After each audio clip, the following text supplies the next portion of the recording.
नमस्कार दोस्तों। परीक्षा से पहले अंतिम प्रहर और हम बात कर रहे हैं सामाजिक अध्ययन की दोस्तों। यूनिट 5 जिसके अंदर आज हमारा रहेगा सरकार गठन एवं कार्य दोस्तों। इसके अंदर कौन कौन से टॉपिक आएंगे? संसद, राष्ट्रपति, प्रधानमंत्री, मंत्रिपरिषद, उच्चतम न्यायालय, राज्य सरकार, पंचायती राज व नगरीय स्वशासन, जिला प्रशासन व न्याय व्यवस्था। इनके बारे में टॉप 101 महत्वपूर्ण प्रश्न आज की इस क्लास में आपको देखने को मिलेंगे दोस्तों। इससे पहले यूनिट 1 से लेकर यूनिट 4 तक की क्लासें हमारी हो चुकी है, जो वीडियोज के अंदर आप जाकर अटेंड कर सकते हैं। आज की क्लास इंपॉर्टेंट क्लास दोस्तों, इसलिए अंत तक बने रहें। वीडियो को लाइक, शेयर और जो नए साथी जुड़ रहे हैं वो चैनल को जरूर सब्सक्राइब करें। चलते हैं दोस्तों क्वेश्चनों की ओर। पहला क्वेश्चन आपकी स्क्रीन पे है दोस्तों। भारत के नियंत्रक एवं महालेखा परीक्षक के पद पर नियुक्ति का कार्यकाल होता है कितने वर्ष का? इंपॉर्टेंट क्वेश्चन है दोस्तों। ये 6 वर्ष का कार्यकाल होता है। नियंत्रक एवं महालेखा परीक्षक है, उनका कार्यकाल 6 वर्ष का दोस्तों। आगे चलिए नेक्स्ट क्वेश्चन। क्वेश्चन नंबर 2 है, नियंत्रक एवं महालेखा परीक्षक की टीका टिप्पणी पर उचित कार्यवाही करने की अंतिम जिम्मेदारी किसकी होती है दोस्तों? भारत के राष्ट्रपति की नहीं, संसद की होती है। किसकी होती है? संसद की दोस्तों। Important question. ये जो कार्यवाही होती है ये राष्ट्रपति के द्वारा करवाई जाती है। और अनुच्छेद की अगर हम बात करें किस आर्टिकल के तहत होती है? अनुच्छेद 151 के भाग 1 के अंतर्गत दोस्तों। दोनों सदनों के अंदर ये प्रस्तुत करवाया जाता है दोस्तों। आगे चलिए क्वेश्चन नंबर 3 है, लोक निधि का अभिभावक किसे कहा जाता है? लोक निधि का अभिभावक किसको कहा जाता है? नियंत्रक एवं महालेखा परीक्षक को। नियंत्रक एवं महालेखा परीक्षक को लोक निधि का अभिभावक कहा जाता है।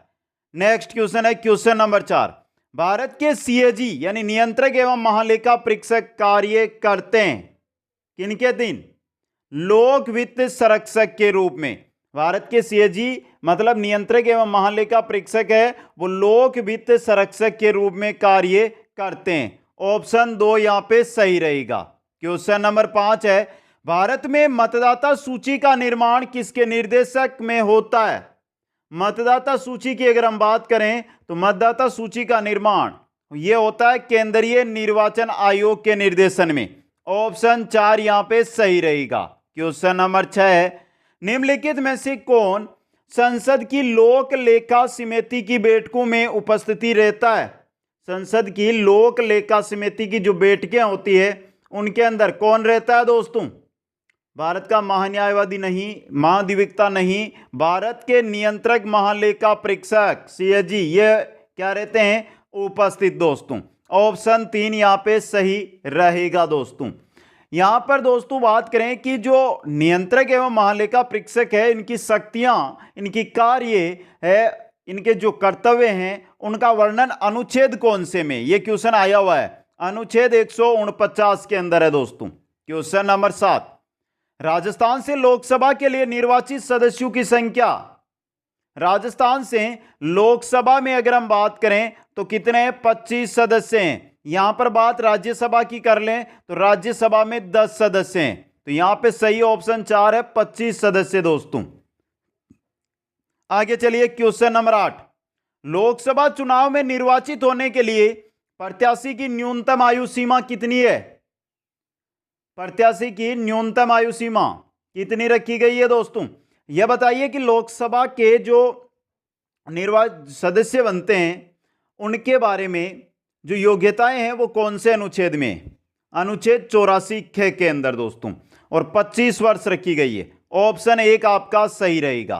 क्वेश्चन नंबर 9 है, लोकसभा चुनाव का कोई प्रत्याशी अपनी जमानत खो देता है यदि उसे प्राप्त ना हो दोस्तों। आप लोकसभा के प्रत्याशी है तो आप अपनी जमानत कब खोएंगे दोस्तों? जब वैध मत है ना, जो वैध मत आपके लोकसभा क्षेत्र से वैध मत है जितने पड़े हैं उनका 1/6 आपको प्राप्त नहीं होता है तब दोस्तों। क्वेश्चन नंबर 10 देखिए, भारत की लोकसभा में सदस्यों की अधिकतम संख्या हो सकती है कितनी दोस्तों? पहले हमने 552 पढ़ी थी ना मित्रों। अब क्या हुआ मित्रों कि 552 के अंदर हुआ संशोधन। और अब क्या हो गई है, इंपॉर्टेंट क्वेश्चन बन सकता है, अब 550 है। कारण क्या है मित्रों, क्योंकि जो 2 सदस्य एंग्लो इंडियन बनते थे उनको हटा दिए गए हैं, वो मनोनीत करने का प्रावधान अब नहीं है दोस्तों। ये 2 सदस्य, तो 552 में से 2 कम करेंगे तो 550। अब 550 में से मित्रों 530 है वो तो आते हैं राज्यों से, और 20 सदस्य है वो जो संघ शासित प्रदेश है वहां से, संघ राज्यों से चुने जाते हैं दोस्तों। आगे चलिए 11 नंबर क्वेश्चन है, भारत के संविधान के अनुच्छेद 82 के अनुसार लोकसभा की सीटों का राज्यों के मध्य आवंटन कौन सी जनगणना के आधार पर है? कौन सी जनगणना के आधार पर है दोस्तों? अच्छा, इंपॉर्टेंट क्वेश्चन आपके लिए ये है 1971 की जनगणना के अनुसार दोस्तों। यह व्यवस्था 2000 तक थी, पहले तो वर्ष 2000 तक। अब इसको क्या किया गया, 2000 के अंदर 84वां संशोधन हुआ, 84वां जो संविधान संशोधन हुआ, उसके बाद 2001 में हुआ था ये 84वां संविधान संशोधन 2001। इसके द्वारा क्या कर दिया गया, इसको 2000 से बढ़ाकर 2026 तक कर दिया गया दोस्तों। आगे चलिए क्वेश्चन नंबर 12, देखिए लोकसभा में राज्यों को किस आधार पर सीटें आवंटित की जाती है? किस आधार पर दी जाती है लोकसभा में राज्यों को सीटें? जनसंख्या के आधार पर। किसके आधार पर? जनसंख्या के आधार पर। क्वेश्चन नंबर 13 है, निम्न में से कौन सा राज्य लोकसभा के अंदर अनुसूचित जनजातियों के सर्वाधिक प्रतिनिधि निर्वाचित करता है? यह अच्छा क्वेश्चन है दोस्तों। कौन सा है? Important question. सर्वाधिक करता है मध्य प्रदेश। कितने अनुसूचित जनजाति के प्रतिनिधि कितने यहां से मध्य प्रदेश से? 6 है दोस्तों। ऑप्शन 3 यहां पे सही रहेगा। क्वेश्चन नंबर 14 देखिए, भारत का राष्ट्रपति लोकसभा में आंग्ल भारतीय समुदाय के कितने सदस्यों को नामित कर सकता था? अब नहीं करता है, इसको हटा दिया गया है दोस्तों। इंपॉर्टेंट क्वेश्चन बन सकता है एग्जाम के अंदर यह आपके लिए। 2019 के अंदर संविधान संशोधन के द्वारा इसको हटा दिया गया है। अगर पूछा जाए कि भारत का राष्ट्रपति लोकसभा में आंग्ल भारतीय समुदाय कितने सदस्यों को नामित करता था, ये क्वेश्चन तो बन सकता है ना आपका, करता था, तो ये आपका रहेगा 2 दोस्तों। आगे चलिए 15 नंबर क्वेश्चन, निम्न संवैधानिक संशोधनों में से कौन से राज्यों से निर्वाचित होने वाले लोकसभा के सदस्यों की संख्या में वृद्धि करने से संबंधित है? कौन से संविधान संशोधन हुए जिनके द्वारा लोकसभा के अंदर जो सदस्यों की संख्या है उनमें वृद्धि की गई दोस्तों? अच्छा क्वेश्चन आपके लिए। तो देखिए यहां पे पहला हुआ था 7वां संविधान संशोधन। कब हुआ था? 1956 के अंदर। और लोकसभा के अंदर सदस्यों की संख्या कितनी निश्चित की गई थी? इससे 520 की गई थी दोस्तों। इसके बाद हुआ था 31वां संविधान संशोधन 1973 के अंदर। इससे लोकसभा के अंदर सदस्यों की संख्या 500, यानी कि अगर हम बात करें तो 552, लेकिन 545 है वर्तमान में, तो 545 ही मानेंगे हम। तो कौन से हो गए? 7वां और 31वां। ऑप्शन 3 यहां पे सही रहेगा। आगे चलिए क्वेश्चन नंबर 16, लोकसभा का कार्यकाल पूरा होने से पहले किसके द्वारा भंग किया जा सकता है? किसके द्वारा दोस्तों? पहले अनुच्छेद बता दीजिए किसके द्वारा।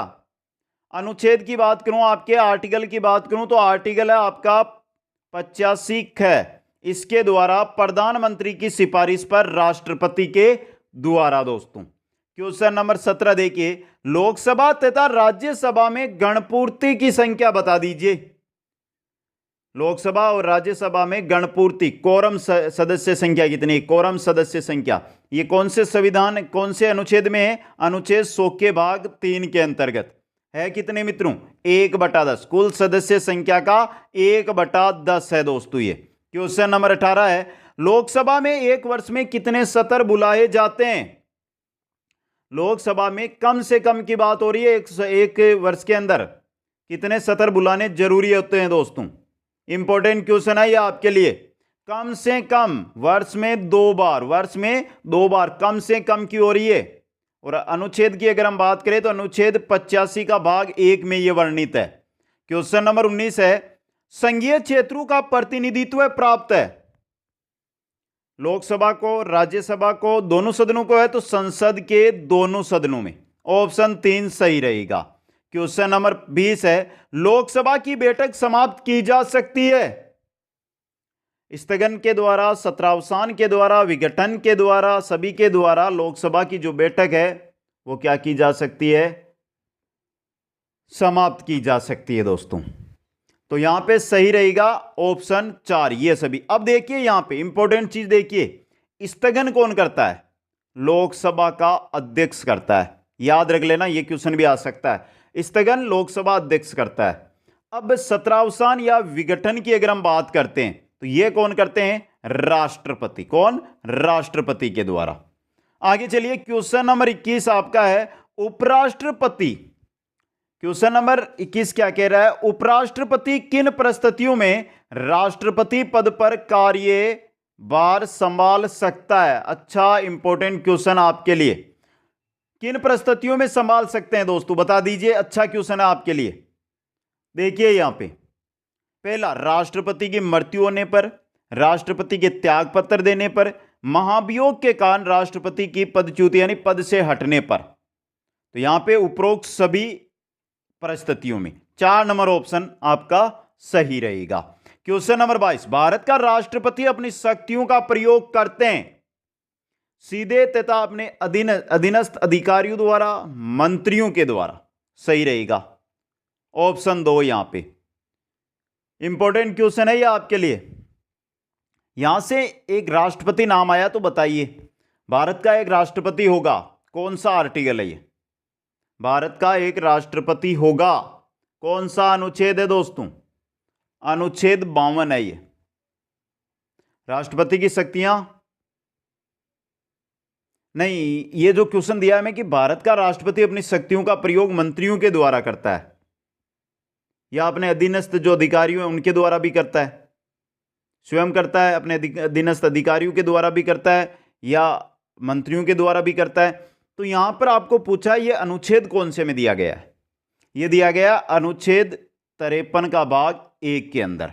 क्वेश्चन नंबर 23, भारतीय संविधान के 70वें संशोधन द्वारा भारत के राष्ट्रपति के चुनाव में जिन 2 केंद्र शासित प्रदेशों को भाग लेने का अधिकार दिया गया वे 2 कौन से हैं, दिल्ली है, चंडीगढ़ नहीं है, दिल्ली और पांडुचेरी, दिल्ली और पोंडुचेरी दोस्तों। आगे चलिए क्वेश्चन नंबर 24 है, राष्ट्रपति के निर्वाचन के राज्य का मुख्यमंत्री मतदान करने के लिए पात्र नहीं होता है यदि, कब नहीं होता है राज्य का मुख्यमंत्री राष्ट्रपति चुनाव में मतदान के लिए पात्र, जब वो क्या हो, विधानसभा का नहीं, विधान परिषद, विधान मंडल का जो उच्च सदन होता है ना, विधान परिषद, उसका सदस्य हो, मतलब वह राज्य विधान मंडल के उच्च सदन का सदस्य हो, तब वो मतदान नहीं कर सकता। क्वेश्चन नंबर 25 है, राष्ट्रपति के उम्मीदवार के लिए आवश्यक नहीं है वह देश का नागरिक हो, सांसद चुने जाने की योग्यता रखता हो, पढ़ा लिखा हो, यह आवश्यक नहीं है। ऑप्शन 3 सही रही है। क्वेश्चन नंबर 26 है, भारत का राष्ट्रपति अपना त्याग पत्र किसे सौंपता है। भारत का राष्ट्रपति अपना त्याग पत्र किसको सौंपता है दोस्तों, अनुच्छेद बता दूं कौन से में, अनुच्छेद 56 के अंदर है ये, और देता किसको है, भारत के उपराष्ट्रपति को। उपराष्ट्रपति जब त्याग पत्र आ जाता है उसके पास तो इसकी सूचना किसको देता है, अनुच्छेद की बात करूं तो अनुच्छेद 56 के अंतर्गत, या 2 बोल दो, 2 लिख दो यहां पे, इसके अंतर्गत उपराष्ट्रपति इसकी सूचना सबसे पहले किसको देगा, लोकसभा अध्यक्ष को देगा दोस्तों। क्वेश्चन नंबर 27, यदि भारत के राष्ट्रपति तथा उपराष्ट्रपति का एक पद एक ही समय में खाली हो जाता है तो राष्ट्रपति का पद अस्थायी तौर पर निम्नांकित अधिकारी धारण करेगा, कौन करेगा, भारत का सर्वोच्च न्यायालय का मुख्य न्यायाधीश दोस्तों। इंपॉर्टेंट क्वेश्चन, और यह अनुच्छेद दिया गया अनुच्छेद 65 के अंदर। क्वेश्चन नंबर 27 और 28 चलते हैं, एक सांसद अथवा विधानसभा का सदस्य राष्ट्रपति निर्वाचित हो सकता है, परंतु सांसद हो या विधानसभा का सदस्य हो या कोई भी नागरिक को राष्ट्रपति बन सकता है, लेकिन सांसद और विधानसभा का अगर सदस्य राष्ट्रपति बनता है तो उसको निर्वाचित होने के तुरंत उपरांत अपनी सदस्यता क्या करनी पड़ती है, छोड़नी पड़ती है। अगर सांसद है तो सांसद या विधानसभा का मेंबर है तो विधानसभा सदस्य से उसको त्यागपत्र देना होता है दोस्तों। अच्छा क्वेश्चन है ये, और ये कहा गया है अनुच्छेद 59 में। क्वेश्चन नंबर 29 है, भारतीय संविधान का कौन सा अनुच्छेद राष्ट्रपति के पद के लिए पुनर्निर्वाचन की योग्यताएं निर्धारित करता है? कौन सा अनुच्छेद? अनुच्छेद 57। अनुच्छेद 57, आर्टिकल 57 है ना, ये राष्ट्रपति पुनर्निर्वाचित हो उसकी योग्यताएं करता है। क्वेश्चन नंबर 30 है, राष्ट्रपति 5 वर्ष अब तक अपने पद पर रहता है किस दिन से? अपने पद ग्रहण करने के दिन से दोस्तों। क्वेश्चन नंबर 31 है, भारत का कार्यपालिका अध्यक्ष कौन है? भारत का कार्यपालिका अध्यक्ष भारत का राष्ट्रपति ही होता है दोस्तों। आगे चलिए, क्वेश्चन नंबर 32 है, भारतीय संविधान में केंद्रीय सरकार की अधिशासी शक्तियों को किसमें निहित किया गया है? किसमें दोस्तों? भारत के राष्ट्रपति के अंदर। क्वेश्चन नंबर 33 है, संविधान के निम्नलिखित अनुच्छेदों में से किस एक के अंतर्गत संघ की कार्यपालिका शक्तियां राष्ट्रपति में निहित है? कौन से संविधान, कौन से अनुच्छेद में? ये 51, 52, 53 या 54, कौन सा अनुच्छेद है दोस्तों? ये अनुच्छेद है आपका अनुच्छेद 53। ऑप्शन 3 सही रहेगा। क्वेश्चन नंबर 34, अगर भारत के राष्ट्रपति के चुनाव में कोई विवाद है तो उस विवाद को सौंपा जा सकता है। राष्ट्रपति चुनाव में विवाद, और विवाद कहां जाएगा? उच्चतम न्यायालय या उच्च न्यायालय? उच्च न्यायालय तो राज्यों का होगा, तो भारत के सर्वोच्च न्यायालय को, यानी उच्चतम न्यायालय को। क्वेश्चन नंबर 35 देखिए, भारतीय संविधान के किस अनुच्छेद के अंतर्गत, भारतीय संविधान के किस अनुच्छेद के अंतर्गत, इंपॉर्टेंट क्वेश्चन बन सकता है यह आपके लिए, मंत्रिपरिषद की नियुक्ति तथा पदच्युति का उल्लेख किया गया है दोस्तों? कौन से अनुच्छेद के अंतर्गत है? इंपॉर्टेंट क्वेश्चन है ये। मंत्रिपरिषद की नियुक्ति व पदच्युति का उल्लेख, यह है आपके आर्टिकल 75 में। यहां से देख लेना मित्रों, अनुच्छेद 75। अब देखिए मित्रों, अनुच्छेद जो है 75 का भाग 1, उसमें प्रधानमंत्री की नियुक्ति राष्ट्रपति करेगा और अन्य मंत्रियों की नियुक्ति राष्ट्रपति प्रधानमंत्री की सलाह सहायता से करेगा, यह कहा गया है। बात करें अनुच्छेद 75 का भाग 2 की, तो इसके अनुसार जो सभी मंत्री है, प्रधानमंत्री है, ये राष्ट्रपति के प्रसाद पर्यंत पद को धारण करेंगे। क्वेश्चन नंबर 36 है, जो व्यक्ति संसद का सदस्य नहीं है वह केंद्रीय मंत्री कब तक रह सकता है, कितने दिन रह सकता है दोस्तों? यह अनुच्छेद है आपका अनुच्छेद 75 का भाग 5। कोई व्यक्ति है, आप कोई भी सांसद नहीं है, सदस्य नहीं है संसद के, फिर भी आप मंत्री बन गए, तो आप अनुच्छेद 75 के भाग 5 के तहत 6 माह तक मंत्री रह सकते हैं। 6 माह के बाद आपको, अगर आपने संसद की सदस्यता नहीं ली है तो आपको पद त्यागना पड़ेगा। क्वेश्चन नंबर 37 है, मंत्रिपरिषद सामूहिक रूप से उत्तरदायी होती है किसके प्रति? लोकसभा, संवैधानिक बाध्यता के अंतर्गत, अनुच्छेद 75 3 के अनुसार। ये तीनों सही है। वैसे देखिए, सामूहिक रूप से उत्तरदायी तो लोकसभा के प्रति है, लेकिन संवैधानिक बाध्यता के अंतर्गत आता है ये, और अनुच्छेद 75 3 के अंदर इसका वर्णन किया गया है। तो सही 1 नंबर भी है और ऑप्शन 4 भी आप यहां पे कर सकते हैं। क्वेश्चन नंबर 38, संघीय मंत्री परिषद के मंत्री सामूहिक रूप से उत्तरदायी किसके प्रति होते हैं? केवल लोकसभा के प्रति। किसके? केवल लोकसभा के प्रति उत्तरदायी होते हैं। यह अच्छा और इंपॉर्टेंट क्वेश्चन आपके लिए रहेगा दोस्तों। आगे है 19 नंबर क्वेश्चन। 39 नंबर है, कौन सा प्रस्ताव भारत में मंत्रिपरिषद रख सकती है?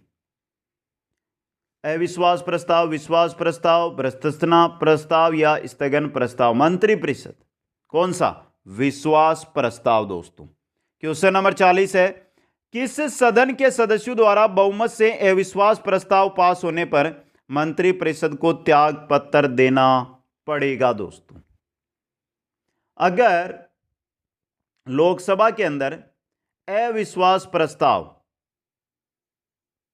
है जो पास हो जाता है तो मंत्रिपरिषद को त्याग पत्र देना पड़ता है लोकसभा के अंदर विपक्ष के द्वारा। इंपॉर्टेंट क्वेश्चन है ये। क्वेश्चन नंबर 41 है, लोकसभा में मंत्रिपरिषद के विरुद्ध अविश्वास का प्रस्ताव लाने हेतु न्यूनतम सदस्य संख्या कितनी बताई गई है? कितनी है मित्रों? न्यूनतम सदस्य संख्या है 50। 3 नंबर ऑप्शन सही रहेगा।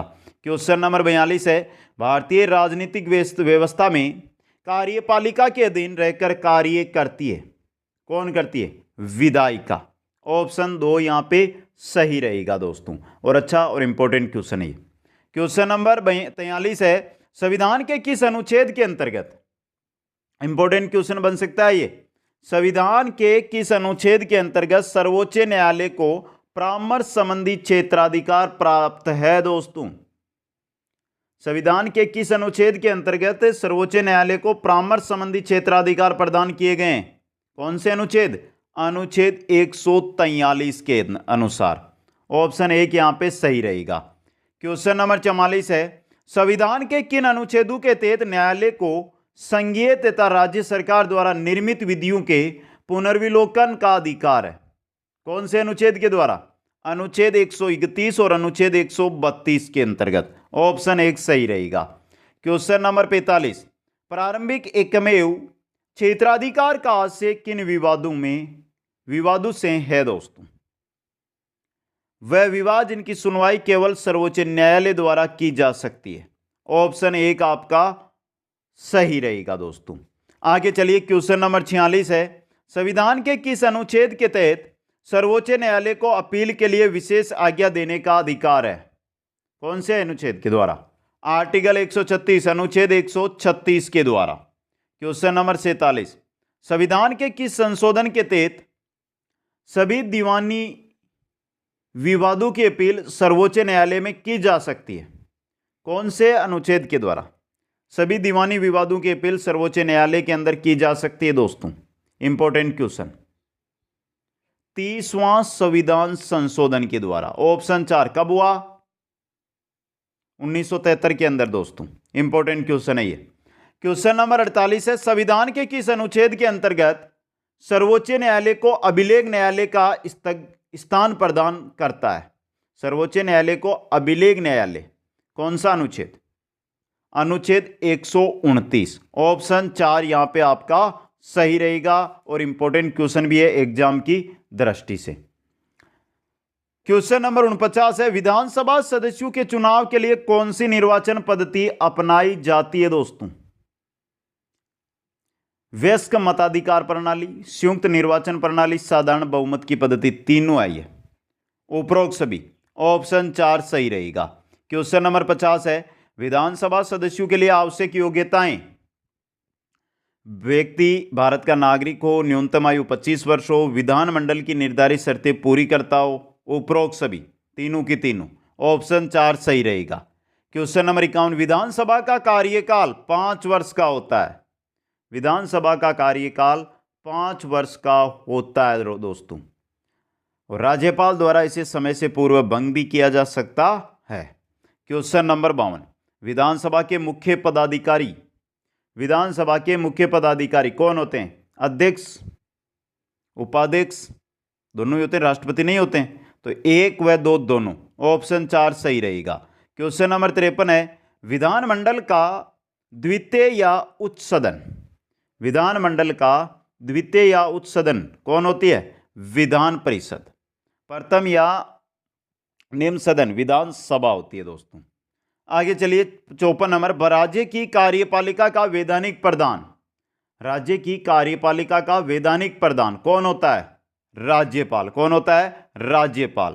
क्वेश्चन नंबर 55 है, राज्यपाल से संबंधित निम्नलिखित परंपराओं पर विचार कीजिए तथा सही को छांटिए। पहला, राज्यपाल उस राज्य का निवासी नहीं होना चाहिए जहां उसे नियुक्त किया जा रहा है। राज्यपाल कार्यपालिका का वैधानिक प्रधान होता है। राज्यपाल की नियुक्ति से पूर्व केंद्रीय सरकार संबंधित राज्य के मुख्यमंत्री से परामर्श करे। उपरोक्त सभी। 4 नंबर ऑप्शन सही रहेगा। क्वेश्चन नंबर 56 है, राज्यपाल पद के लिए आवश्यक योग्यताएं कौन सी है? भारत का नागरिक, 35 वर्ष आयु हो, राज्यपाल संसद अथवा विधानमंडल का सदस्य ना हो। उपरोक्त सभी। ऑप्शन 4 सही रहेगा। क्वेश्चन नंबर 57, राज्यपाल के कर्तव्य कौन से हैं? विशेष परिस्थितियों में मुख्यमंत्री का चयन, मंत्रिपरिषद को अपदस्थ करना, मुख्यमंत्री से सूचना प्राप्त करना, उपरोक्त सभी। ऑप्शन 4 यहाँ पे सही रहेगा। आगे चलते हैं क्वेश्चन नंबर 58।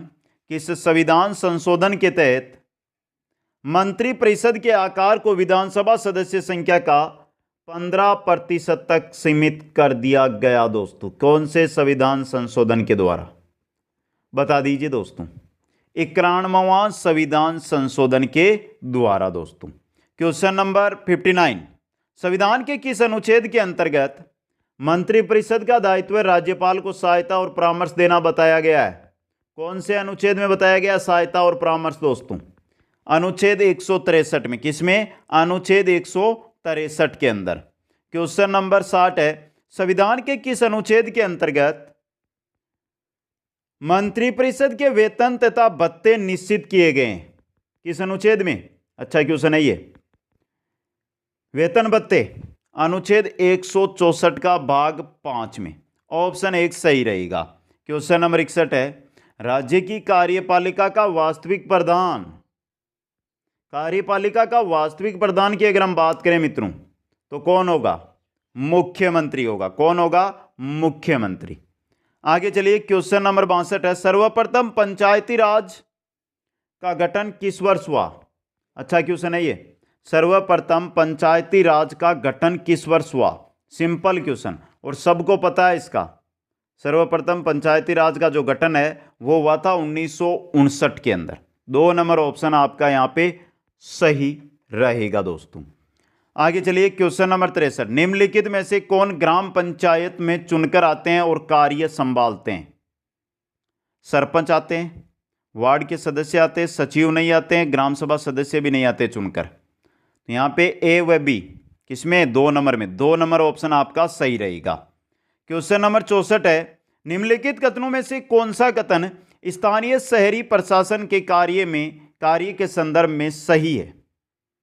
देखिए, वार्ड परिषदों का सरपंच मुखिया होता है, गलत।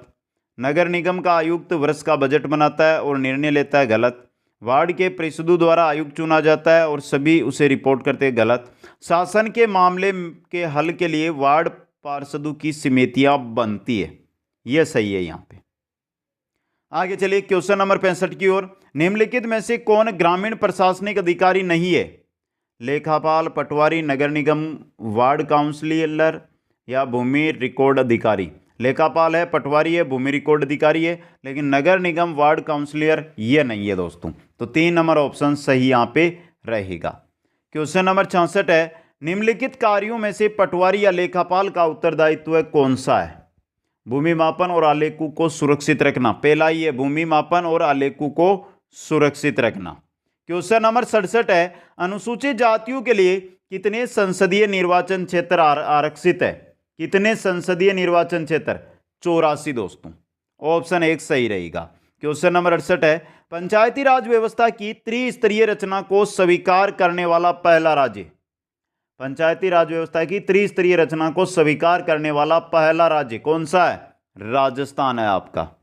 क्वेश्चन नंबर 69, भारत में पंचायती राज प्रणाली के संबंध में निम्नलिखित में से कौन सा कथन गलत है? सही कौन सा सही है, गलत नहीं? कौन सा कथन सही है दोस्तों? जिला परिषद पंचायती राज प्रणाली का द्वितीय स्तर गलत है ये तो। ग्राम सभा के सचिव का चुनाव उसके सदस्यों द्वारा किया जाता है, यह भी गलत है। ग्राम पंचायत की अवधि 4 वर्ष होती है, यह भी गलत है। संवैधानिक दिशा निर्देशों के अंतर्गत देश के प्रत्येक राज्य में पंचायतों के संबंध में अपने कानून होते हैं, यह सही है यहाँ पे। ऑप्शन 4। क्वेश्चन 70, पटवारियों यानी लेखापालों के कार्यों की देखभाल निम्नलिखित में से कौन करता है? तहसीलदार। कौन करता है? तहसीलदार दोस्तों। क्वेश्चन नंबर 71, वर्ष 1959 में पंचायती राज को किन राज्यों ने सर्वप्रथम लागू किया था? किन राज्यों ने किया था? राजस्थान, और राजस्थान के बाद आंध्र प्रदेश ने। क्वेश्चन नंबर 72 है, निम्नलिखित में से कौन सा एक ग्राम पंचायत का कार्य नहीं है? इनमें से ग्राम पंचायत का कार्य कौन सा नहीं है वो आपको बताना है। गांव के लोगों को रोजगार देने संबंधी सरकारी योजनाएं लागू करना, ये तो है। ग्राम पंचायत अपने पंचायत सचिव को चुनती है, ये नहीं है। ऑप्शन 2 सही रहेगा। क्वेश्चन नंबर 74 आपकी स्क्रीन पे दोस्तों, भारत में पंचायती राज प्रणाली को लागू करने वाला दूसरा राज्य कौन सा था?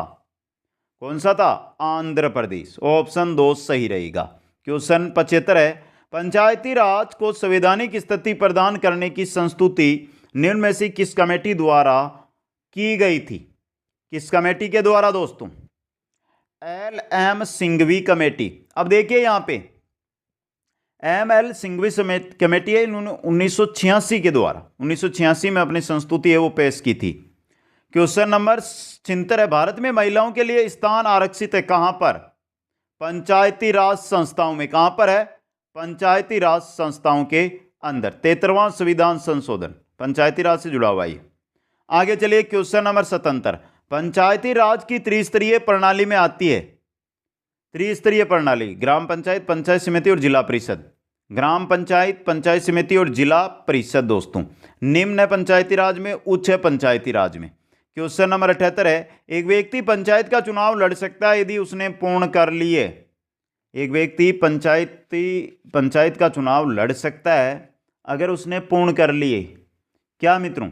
21 वर्ष की आयु दोस्तों। क्वेश्चन 79, निम्नलिखित में से कौन राज्य सरकार और स्थानीय शासन के बीच राजस्व बंटवारे के लिए उत्तरदायी है? कौन है दोस्तों? राज्य वित्त आयोग। राज्य वित्त आयोग। क्वेश्चन नंबर 80, निम्नलिखित में से संविधान का कौन सा भाग नगरपालिकाओं से संबंधित है? नगरपालिकाओं से जुड़ा हुआ भाग कौन सा भाग? इंपॉर्टेंट क्वेश्चन दोस्तों।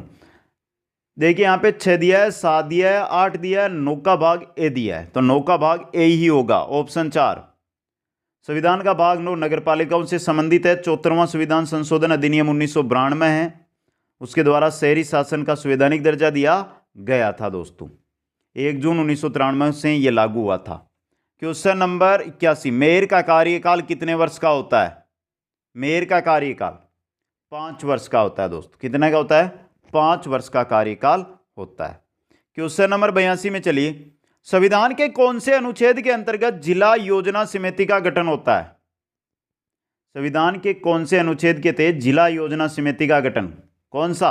अनुच्छेद 243 ZD के अंतर्गत। क्वेश्चन नंबर 83 है, पंचायत भंग होने की स्थिति में कितनी अवधि में निर्वाचन होना आवश्यक है? पंचायत भंग है, ऐसी स्थिति में 6 माह के अंदर वहां पर निर्वाचन करवाना जरूरी है। क्वेश्चन नंबर 84, पंचायत समिति के सदस्यों का निर्वाचन किया जाता है। पंचायत समिति के सदस्यों का निर्वाचन किनके द्वारा? जनता के द्वारा प्रत्यक्ष रूप से। जनता के द्वारा प्रत्यक्ष रूप से दोस्तों। क्वेश्चन नंबर 85, जिला कलेक्टर वह दूरी है जिसके चारों ओर जिला प्रशासन घूमता है। जिला कलेक्टर वह दूरी है जिसके चारों ओर प्रशासन घूमता है। उसकी कई प्रशासनिक भूमिकाएं होती है, निम्न में से कौन सी उससे संबंधित नहीं है? राजस्व कार्य एवं जिला विकास अधिकारी यह है। उपखंड का सर्वोच्च अधिकारी, यह गलत है आपका। ऑप्शन 2 यहां पे सही रहेगा। क्वेश्चन नंबर 86, पटवारियों का निम्न में से कौन सा उत्तरदायित्व नहीं है? तहसील में उपस्थिति, ग्राम सेवक पर नियंत्रण रखना, तहसीलदार पर नियंत्रण, यह नहीं है आपका। ऑप्शन 3 यहां पे सही रहेगा। क्वेश्चन नंबर 87, जिले की पुलिस व्यवस्था का प्रमुख, जिले की पुलिस व्यवस्था का, न्याय व्यवस्था जिला प्रशासन से रिलेटेड क्वेश्चन है ये। जिले की पुलिस व्यवस्था का होता है पुलिस अधीक्षक प्रमुख दोस्तों। क्वेश्चन नंबर 88 है, सरकार की आंख, कान और बाहों की भांति जिले में कौन कार्य करता है? जिलाधीश। कौन करता है? जिलाधीश करता है। क्वेश्चन 89, नायब तहसीलदार किसके निर्देशन में कार्य करता है? नायब तहसीलदार। नायब तहसीलदार तहसीलदार के निर्देशन में कार्य करता है दोस्तों। क्वेश्चन नंबर 90 देखिए, तहसील मुख्यालय पर द्वितीय श्रेणी के कार्यपालक दंडनायक के रूप में काम करता है। तहसील मुख्यालय पर द्वितीय श्रेणी के कार्यपालक दंडनायक के रूप में काम करता है कौन? तहसीलदार। ऑप्शन 1 आपका सही रहेगा। क्वेश्चन नंबर 91 है, जिला प्रशासन का वर्तमान स्वरूप सर्वप्रथम प्राचीन काल में किस युग में दिखलाई पड़ता है दोस्तों? किस युग में? मौर्य काल के अंदर। क्वेश्चन नंबर 92 देखिए, 92 नंबर क्वेश्चन है कि किस अधिकारी के रूप में सभी विकास कार्यक्रमों के सफल क्रियान्वयन की जिम्मेदारी जिलाधीश की होती है? विकास अधिकारी के रूप में। क्वेश्चन नंबर 93 है, पटवारियों की नियुक्ति किसके द्वारा की जाती है? पटवारियों की नियुक्ति की जाती है राजस्व मंडल राजस्थान के द्वारा। यह इंपॉर्टेंट क्वेश्चन बन सकता है एग्जाम के लिए। क्वेश्चन नंबर 94, उपखंड स्तर के नीचे राजस्व प्रशासन हेतु प्रत्येक उपखंड को बांटा गया है। किसमें दोस्तों? तहसीलों के अंदर। 3 नंबर ऑप्शन सही रहेगा यहां पे। क्वेश्चन नंबर 95, खरीफ और रबी गिरदावरी के दौरान स्थल निरीक्षण करना एवं सत्यापित कर रिपोर्ट करने का दायित्व किसका होता है? किसका होता है? पटवारी का होता है। 4 नंबर ऑप्शन आपका सही रहेगा। क्वेश्चन नंबर 96, सदर कानूनगो का कार्य पहला, कानूनगो पर देखरेख एवं नियंत्रण, लैंड रिकॉर्ड फॉर्मों का वितरण करना, पटवार स्कूलों की देखरेख करना, समस्त वर्णित कथन यानी संबित, ये तीनों कार्य सदर कानूनगो के होते हैं। क्वेश्चन नंबर 98, तहसील स्तर पर भू राजस्व व्यवस्था हेतु नियुक्त सर्वोच्च अधिकारी कौन होता है? तहसीलदार होता है दोस्तों। क्वेश्चन नंबर आ रहा है 99, तहसीलदार की नियुक्ति किसके द्वारा की जाती है?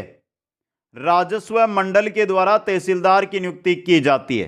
क्वेश्चन नंबर 100 है, ऑफिस कानूनगो का कहां पदस्थापित होता है? जिला मुख्यालय, प्रत्येक उपखंड, संभागीय मुख्यालय? नहीं दोस्तों, इनमें से कोई नहीं। ऑप्शन 4। क्वेश्चन नंबर 101 है, राजस्थान के एकीकरण के समय कितने जिले थे? कितने जिले थे दोस्तों? जब एकीकरण हुआ उस समय 26वां जिला बना था अजमेर, और वर्तमान में राजस्थान में जिले हैं 33 दोस्तों। कितने हैं? 33 जिले। तो ये क्वेश्चन यानी कि 101 और 102 तो मेरी तरफ से ऐड किए हुए थे। 100 क्वेश्चन आपके सामने हैं। कैसे लगे आपको आज की क्लास के ये प्रश्न? सरकार गठन एवं कार्यों से रिलेटेड ये क्वेश्चन थे। कमेंट आपका चाहता हूं, और मित्रों पसंद आए तो कम से कम 5 मित्रों तक शेयर कर देना मेरे लिए। अधिक से अधिक रीट के हर अभ्यर्थी तक पहुंच जाना चाहिए ये वीडियो। तो वीडियो को लाइक, शेयर, और जो नए साथी जुड़े हैं वो चैनल को सब्सक्राइब कर लें। आप सभी को बहुत बहुत धन्यवाद। जय हिंद, जय भारत।